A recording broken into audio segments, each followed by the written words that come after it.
Hello दोस्तों, बेलिज्म academy YouTube channel में आपका फिर से बहुत बहुत स्वागत है। दोस्तों, आज के इस वीडियो में हम जो सुपर टेट के लिए मोस्ट 30 क्वेश्चंस को सॉल्व करने वाले हैं। तो वीडियो को ध्यान से देखिएगा और वीडियो के लास्ट मुझे जरूर बताइएगा कि आपका स्कोर कितना रहा। तो चलिए शुरू करते हैं सबसे पहले क्वेश्चन से। सबसे पहला क्वेश्चन है, पृथ्वी की आयु किससे ज्ञात की जाती है? ऑप्शन आपके सामने है कार्बन डेटिंग विधि, ऑप्शन बी यूरेनियम डेटिंग विधि, ऑप्शन सी जैविक घड़ी या फिर ऑप्शन डी नाइट्रोजन डेटिंग।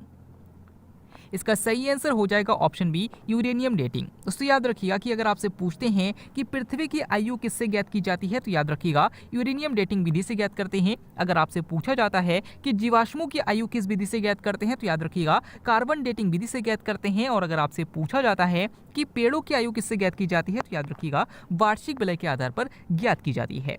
अगला क्वेश्चन, रुपए नाम से सिक्का भारत में सर्वप्रथम किसने जारी किया? ऑप्शन आपके सामने Akbar, option B Sikandar Lodi, option C Shershah Suri या फिर ऑप्शन डी बलबन।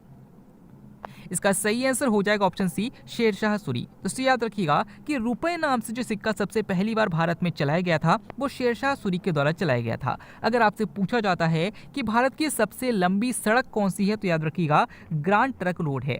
और अगर आपसे पूछा जाता है कि इसका निर्माण किसने कराया था तो याद रखिएगा शेरशाह सूरी ने करवाया था। अगर आपसे पूछा जाता है कि आगरा नगर की स्थापना किसने की थी तो याद रखिएगा कि आगरा नगर की स्थापना सिकंदर लोधी के द्वारा किया गया था। अगला क्वेश्चन, WHO की अध्यक्ष बनने वाली प्रथम महिला कौन थी? ऑप्शन आपके सामने है Rajkumari Amrit Kaur, option B Sarojini Naidu, option C Vijay Lakshmi Pandit या फिर ऑप्शन डी एनी बेसेंट।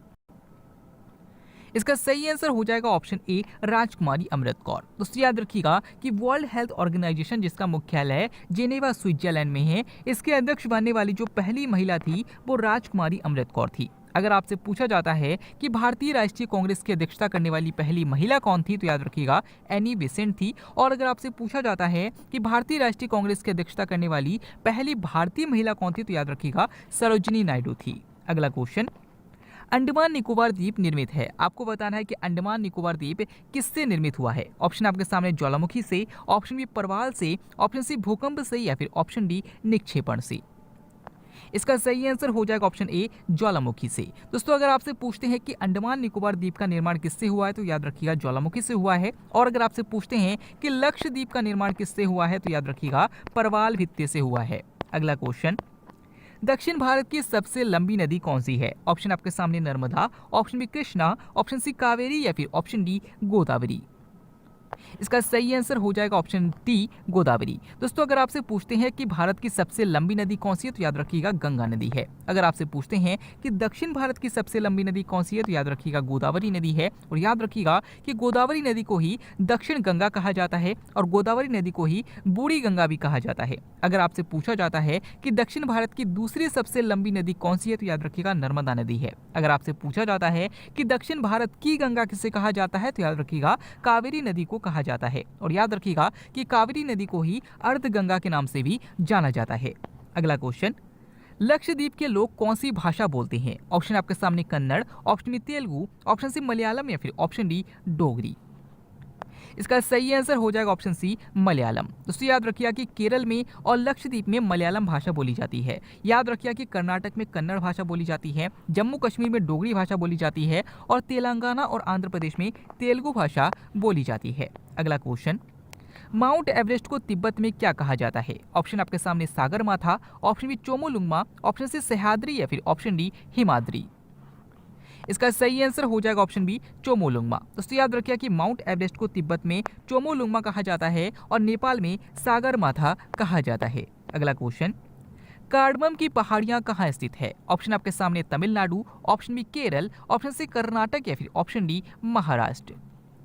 इसका सही आंसर हो जाएगा ऑप्शन बी केरल। दोस्तों याद रखिए कि कार्डमम की पहाड़ियां यानी कि जो इलायची की पहाड़ियां हैं ये केरल में है। और याद रखिएगा कि केरल को ही मसालों की नगरी कहा जाता है। अगला क्वेश्चन, हिमालय किस प्रकार की पर्वत श्रेणी है? ऑप्शन आपके सामने बलित, ऑप्शन बी ज्वालामुखी, ऑप्शन सी अवशिष्ट या फिर ऑप्शन डी भ्रशोंत।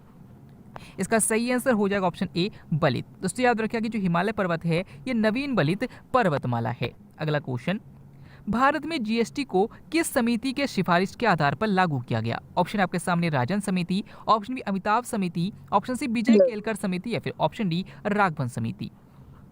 इसका सही आंसर हो जाएगा ऑप्शन सी, विजय केलकर समिति। दोस्तों याद रखिएगा कि भारत में जीएसटी को 1 जुलाई 2017 को लागू किया गया था और याद रखिएगा कि इसको विजय केलकर समिति की अनुशंसा पर जोड़ा गया था। अगला क्वेश्चन, वित्त आयोग का गठन किया जाता है। आपको बताना है कि वित्त आयोग का गठन कितने वर्ष के लिए किया जाता है। ऑप्शन आपके सामने 3 वर्ष के लिए, ऑप्शन बी 6 वर्ष के लिए, ऑप्शन सी 5 वर्ष के लिए या फिर ऑप्शन डी 8 वर्ष के लिए। इसका सही आंसर हो जाएगा ऑप्शन सी, 5 वर्ष के लिए। दोस्तों याद रखिएगा कि वित्त आयोग में कई क्वेश्चन आपसे पूछे जा सकते हैं कि सबसे पहला क्वेश्चन कि वित्त आयोग का गठन का जो उल्लेख है भारतीय संविधान के किस अनुच्छेद में है, तो याद रखिएगा अनुच्छेद 280 में है। अगर आपसे पूछते हैं कि वित्त आयोग का गठन पहली बार कब किया गया था, तो याद रखिएगा 1951 में किया गया था। अगर आपसे पूछते हैं कि वित्त आयोग के पहले अध्यक्ष कौन थे, तो याद रखिएगा के.सी. नियोगी थे। और अगर आपसे पूछा जाता है कि वित्त आयोग के वर्तमान में अध्यक्ष कौन है, तो याद रखिएगा के.सी. नियोगी नहीं है बल्कि एन.के. सिंह है। अगला क्वेश्चन, गोवा को आजादी कब मिली। ऑप्शन आपके सामने 1954, ऑप्शन बी 1961, ऑप्शन सी 1962 या फिर ऑप्शन डी 1964। इसका सही आंसर हो जाएगा ऑप्शन बी 1961। दोस्तों याद रखिएगा कि गोवा को आजादी 1961 में पुर्तगालियों से मिली थी। अगर आपसे पूछा जाता है कि गोवा अपना मुक्ति दिवस कब मनाता है, तो याद रखिएगा 19 दिसंबर को मनाता है। अगला क्वेश्चन, दुनिया का पुलिसमैन किसे कहा जाता है। ऑप्शन आपके सामने महासभा को, ऑप्शन बी सामाजिक एवं आर्थिक परिषद को, ऑप्शन बी सुरक्षा परिषद को या फिर ऑप्शन डी अंतरराष्ट्रीय न्यायालय को। इसका सही आंसर हो जाएगा ऑप्शन सी, सुरक्षा परिषद को। दोस्तों याद रखिएगा कि दुनिया का पुलिसमैन सुरक्षा परिषद को कहा जाता है। अगर आपसे पूछा जाता है कि सुरक्षा परिषद में टोटल कितने देश होते हैं, तो याद रखिएगा 15 सदस्य देश होते हैं, जिनमें 5 स्थायी होते हैं और 10 अस्थायी होते हैं। अगला क्वेश्चन, गरीबी हटाओ का नारा किस पंचवर्षीय योजना में दिया गया। ऑप्शन आपके सामने प्रथम, ऑप्शन बी तृतीय, ऑप्शन सी पंचम या फिर ऑप्शन डी इनमें से कोई नहीं। इसका सही आंसर हो जाएगा ऑप्शन सी, पंचम। दोस्तों याद रखिए कि गरीबी हटाओ का नारा 5वीं पंचवर्षीय योजना के दौरान दिया गया था। अगला क्वेश्चन, बंगाल विभाजन किसके काल में हुआ था। ऑप्शन आपके सामने Lord Curzon, option B Lord Canning, option C Lord Hardinge second या फिर ऑप्शन डी लॉर्ड डलहौजी। इसका सही आंसर हो जाएगा ऑप्शन ए, लॉर्ड कर्जन। दोस्तों याद रखिए कि बंगाल विभाजन का जो विभाजन किया गया था वो लॉर्ड कर्जन के समय काल में हुआ था। अगला क्वेश्चन, भारत में स्थानीय स्वशासन के जनक के रूप में किसे जाना जाता है। ऑप्शन आपके सामने Lord Canning, option B Lord Dalhousie, option C Lord Lytton या फिर ऑप्शन डी लॉर्ड रिपन। इसका सही आंसर हो जाएगा ऑप्शन डी, लॉर्ड रिपन। दोस्तों याद रखिएगा कि लॉर्ड रिपन का जो शासनकाल है इसे पंचायती राज व्यवस्था का स्वर्णकाल माना जाता है और इन्हीं को स्थानीय स्वशासन का जनक भी माना जाता है। अगला क्वेश्चन, कोलकाता में फोर्ट विलियम कॉलेज की स्थापना किसके द्वारा करवाया गया। ऑप्शन आपके सामने लॉर्ड रिपन, ऑप्शन में William Bentinck, option C Lord Wellesley या फिर ऑप्शन डी लॉर्ड माउंटबेटन। इसका सही आंसर हो जाएगा ऑप्शन सी, लॉर्ड बेलेजली। दोस्तों याद रखिए कि कोलकाता में फोर्ट विलियम कॉलेज की स्थापना लॉर्ड बेलेजली के द्वारा किया गया था। अगला क्वेश्चन, भारत का सर्वोच्च सम्मान कौन सा है। ऑप्शन आपके सामने परमवीर चक्र, option B Padma Shri, option C Bharat Ratna या फिर ऑप्शन डी पद्म विभूषण। इसका सही आंसर हो जाएगा ऑप्शन सी, भारत रत्न। दोस्तों याद रखिए कि भारत का सर्वोच्च सम्मान भारत रत्न है और दूसरा सबसे बड़ा सम्मान पद्म विभूषण है। अगला क्वेश्चन, मानव शरीर में अमीनो अम्लों की संख्या कितनी होती है। ऑप्शन आपके सामने 14, ऑप्शन बी 18, ऑप्शन सी 20 या फिर ऑप्शन डी 24। इसका सही आंसर हो जाएगा ऑप्शन सी, 20। दोस्तों याद रखिए कि शरीर में अमीनो अम्ल की संख्या 20 होती है और जो प्रोटीन होते हैं ये अमीनो अम्ल के ही बहुलक होते हैं। अगला क्वेश्चन, मानव शरीर का सामान्य तापमान कितना होता है। ऑप्शन आपके सामने है 98.6 degree Fahrenheit, option B 37 degree Celsius, option C 310 Kelvin या फिर ऑप्शन डी तीनों सही है। इसका सही आंसर हो जाएगा ऑप्शन डी, तीनों सही है। दोस्तों याद रखिए कि मानव शरीर का जो सामान्य तापमान होता है 98.6 डिग्री फ़ारेनहाइट या फिर 37 डिग्री सेल्सियस या फिर 310 केल्विन, तीनों के तीनों ऑप्शन बिल्कुल सही है। इनमें से जो ऑप्शन आपके एग्जाम में दिया जाए आप उसी पर टिक करेंगे। अगला क्वेश्चन, रक्तचाप किस यंत्र से मापा जाता है। ऑप्शन आपके सामने टोपोमीटर, option B sphygmomanometer, option C नाइनोमीटर या फिर ऑप्शन डी बैरोमीटर। इसका सही आंसर हो जाएगा ऑप्शन बी स्फिग्मोमेनोमीटर। दोस्तों याद रखिए कि रुधिर दाब यानी कि ब्लड प्रेशर को मापने के लिए स्फिग्मोमेनोमीटर का प्रयोग किया जाता है। अगला क्वेश्चन, लॉर्ड में कौन सा एंजाइम पाया जाता है। ऑप्शन आपके सामने maltose, option B sucrose, option C lactose या फिर ऑप्शन डी टाइलिन।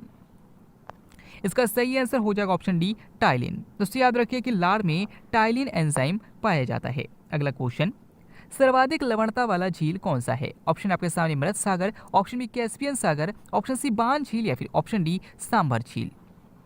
इसका सही आंसर हो जाएगा ऑप्शन सी, बान झील। दोस्तों याद रखिए कि सबसे अधिक लवणता वाला जो झील है वो बान झील है। अगर आपसे पूछा जाता है कि विश्व का सबसे बड़ा झील कौन सा है तो याद रखिएगा कैस्पियन सागर है। अगर आपसे पूछा जाता है कि सबसे मीठे पानी वाली झील कौन सी है तो याद रखिएगा सुपीरियर झील है। अगर आपसे पूछा जाता है कि सबसे पुरानी झील कौन सी है तो याद रखिएगा बैकाल झील है और इसे ही पवित्र सागर के नाम से भी जाना जाता है।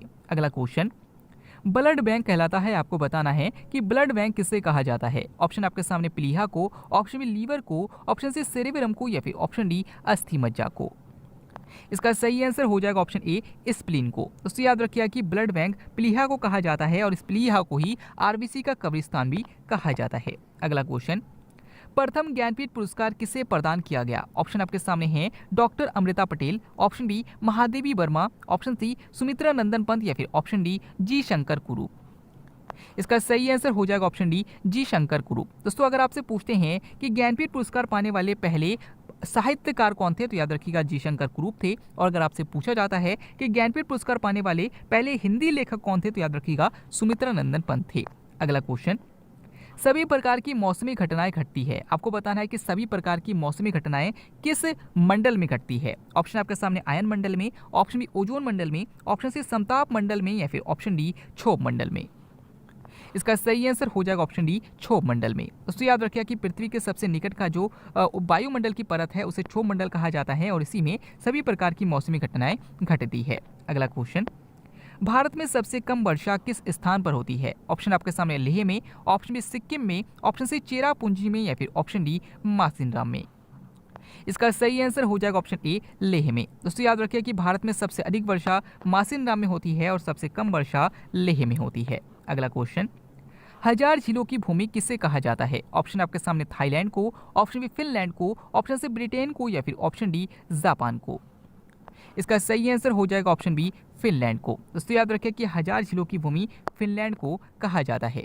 अगला क्वेश्चन, भारत का सबसे लंबा बांध कौन सा है। ऑप्शन आपके सामने भाखड़ा नांगल बांध, ऑप्शन बी हीराकुंड बांध, ऑप्शन सी नागार्जुन बांध या फिर ऑप्शन डी मैटूर बांध। इसका सही आंसर हो जाएगा ऑप्शन बी, हीराकुंड बांध। दोस्तों याद रखिएगा कि अगर आपसे पूछते हैं कि भारत का सबसे लंबा बांध कौन सा है तो याद रखिएगा हीराकुंड बांध है। अगर आपसे पूछते हैं कि भारत का सबसे ऊंचा बांध कौन सा है तो याद रखिएगा टिहरी बांध है। और अगर आपसे पूछा जाता है कि सबसे ऊंचा गुरुत्वीय बांध कौन सा है तो याद रखिएगा भाखड़ा नांगल बांध है। अगला क्वेश्चन, विक्रम संवत कब प्रारंभ हुआ। ऑप्शन आपके सामने 78 ईस्वी पूर्व, ऑप्शन बी 58 ईसा पूर्व, ऑप्शन सी 78 ईस्वी या फिर ऑप्शन डी 58 ईस्वी। दोस्तों यहाँ पर 30 क्वेश्चन आपके कंप्लीट होते हैं। इस क्वेश्चन का आंसर आपको हमें कमेंट के द्वारा बताना है। मिलते हैं अगले वीडियो में, तब तक के लिए देखते रहिए, सीखते रहिए।